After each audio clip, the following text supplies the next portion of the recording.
Kaya delikado man sa highway.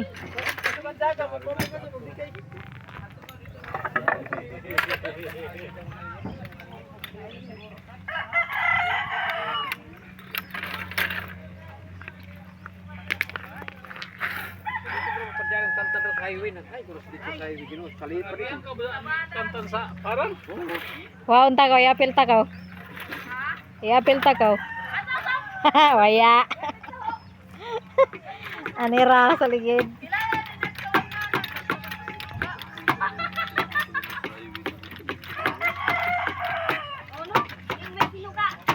Ay.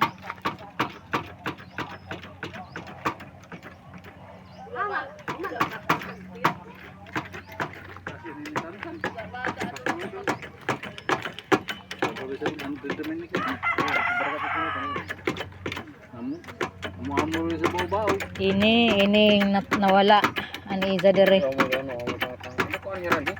Base ko dito sa Iza tagkuan.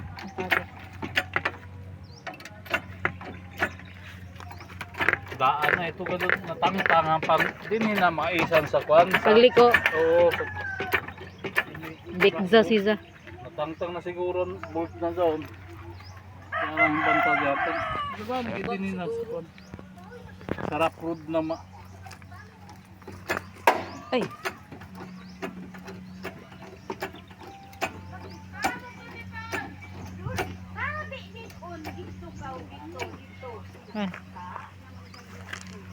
Stan?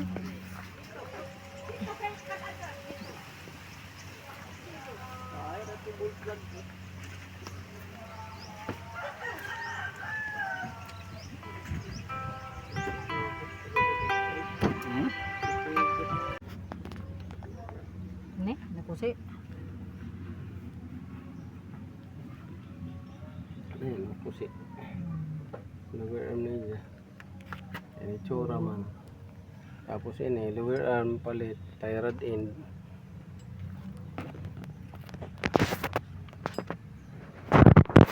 Lower arm sa tie rod end. Kung ano niya. Ya, ini ba sa kapanhugti? Ay. Kung ano niya. Siramit ka. Kapanhugti. Mga luag. Ako nga ni ko na. Mak na inat. Ay. Upat ani. Yan o. Magpagkiukab.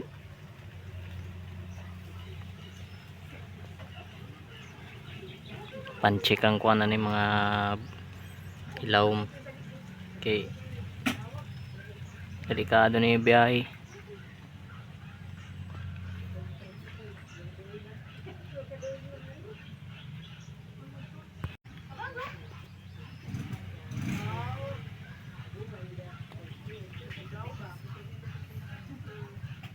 Ada yung mga nut.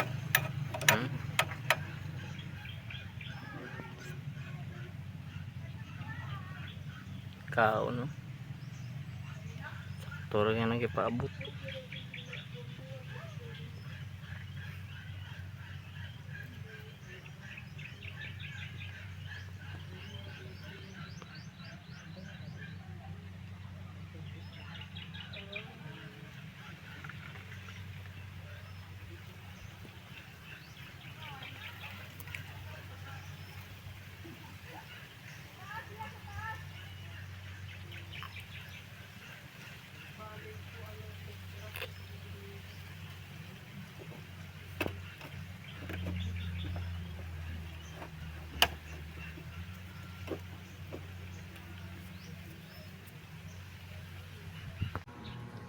So ito guys, magsishare muna ako sa inyo guys.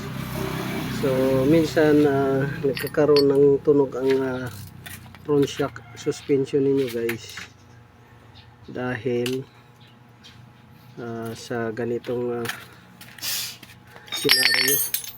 So ang complaint ng customer nito, mayroong rattling noise, knocking noise, ganun. So ang rattling noise guys, ito yan o. Yan yung rattling noise. Yan yung rattling, dahil hindi na siya nakakabit dito. sa damper niya, bushing. So dapat to nakaano sa damper bushing niya. Ang problema, durog na, wala na yung damper bushing niya, wala na, durog na. So ngayon titingnan natin kung may stock tayo nito. So ito yung cause ng nagra-rattling, itong plastic. Tapos yung knocking ito, dahil hindi na siya maka-protect sa bouncy road. So yun yung mga problema niya guys. Bukod dito sa ano na to, shock mount, bukod dito, pangalawa yung ano niya, yung cover sa shock. Yan yung ano, ito sa damper bushing.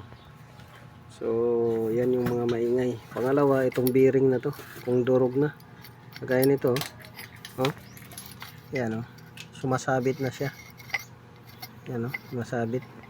So may bearing yan, kaso sumasabit na siya. Yan yung tumutunog pagka nagliliko. So ngayon ang gagawin natin, papalitan natin ng mga sirang parts. Ito, damper, tapos bearing. So may available tayong ano, bearing. So ayan na guys, bago na yung damper nya.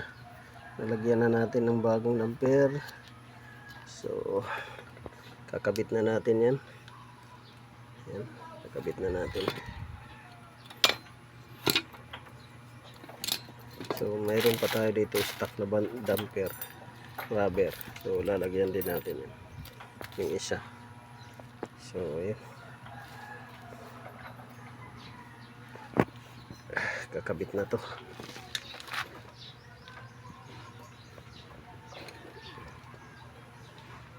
Yung ano pala niya dito, rubber, fix yung rubber nito sa shock mount. So dito guys, check natin ito kung may kalog na yung bearing. May kalog na guys yung bearing, may kalog na guys yung bearing niya. Ayan, laki ng kalog, may kalog na. So papalitan din natin dito kabila.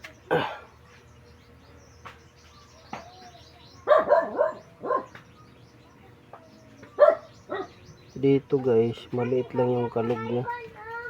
Yung kalog dito maliit lang. Doon sa kabila malaki ang kalog dahil yun yung disgrasya.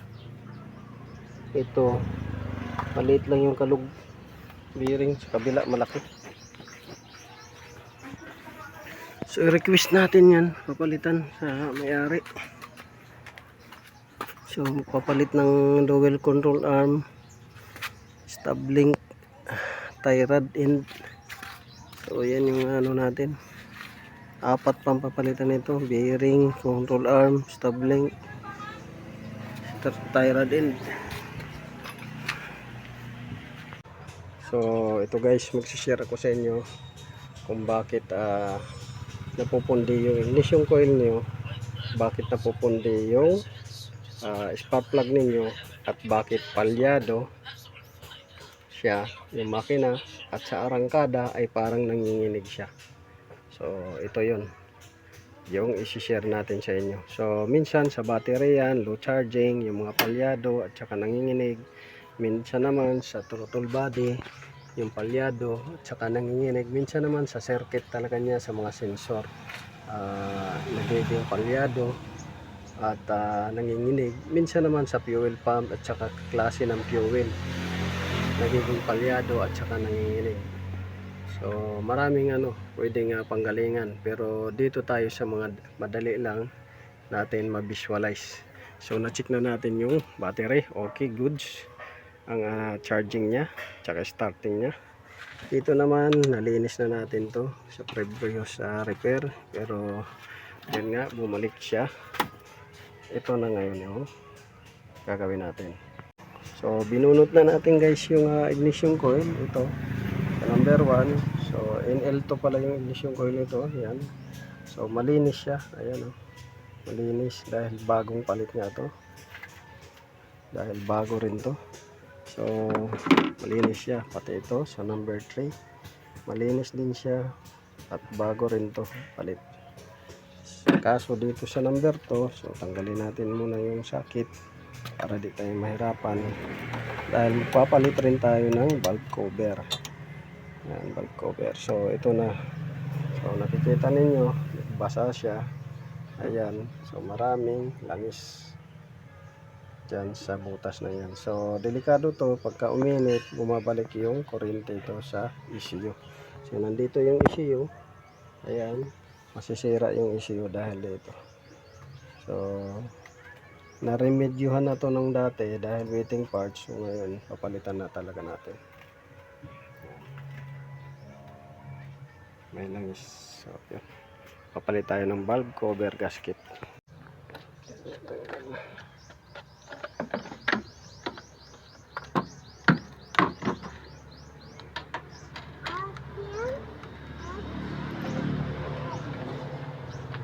Ito guys, so ayan, sobrang lutong na. Ayan, sobrang lutong niya. So naputol na talaga. Parang na, parang bakal na, hindi na plastic. Ayan, sobrang lutong. Ayun na. Ayan siya. So malutong na. So ito yung itsura niya. Ayan. Ayan puno ng langis. So anuhin natin yan. Lilinisan bago ikabit.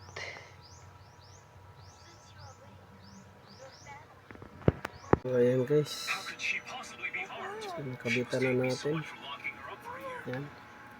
So nilalagyan natin ng sealant para hindi gumalaw. Salpak natin dahil gagalaw yan. So dito linis na rin natin dyan para sa ating pagsalpakan.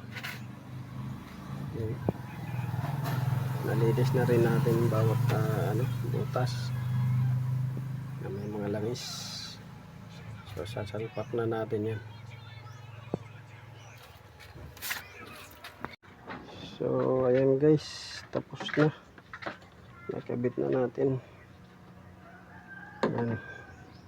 Tapos na siya, nakabit na filter. Tapos na check na rin natin yung check natin yung filter, okay pa. Check natin yung transmission fluid, okay pa naman. Tapos yung radiator, check din natin kung okay pa yung fluid nya.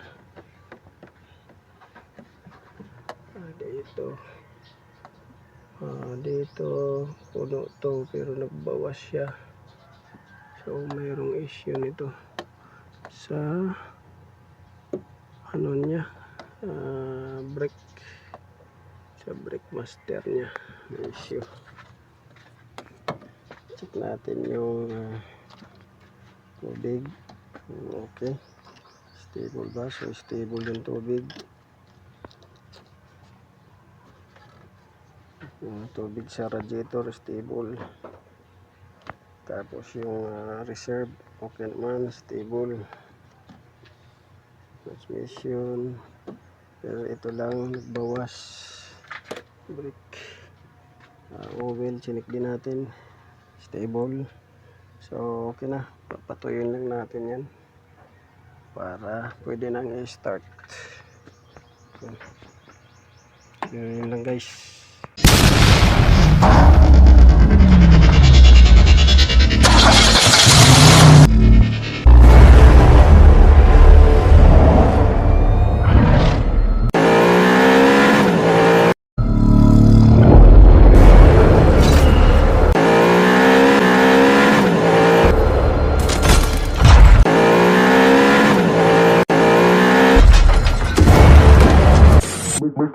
Make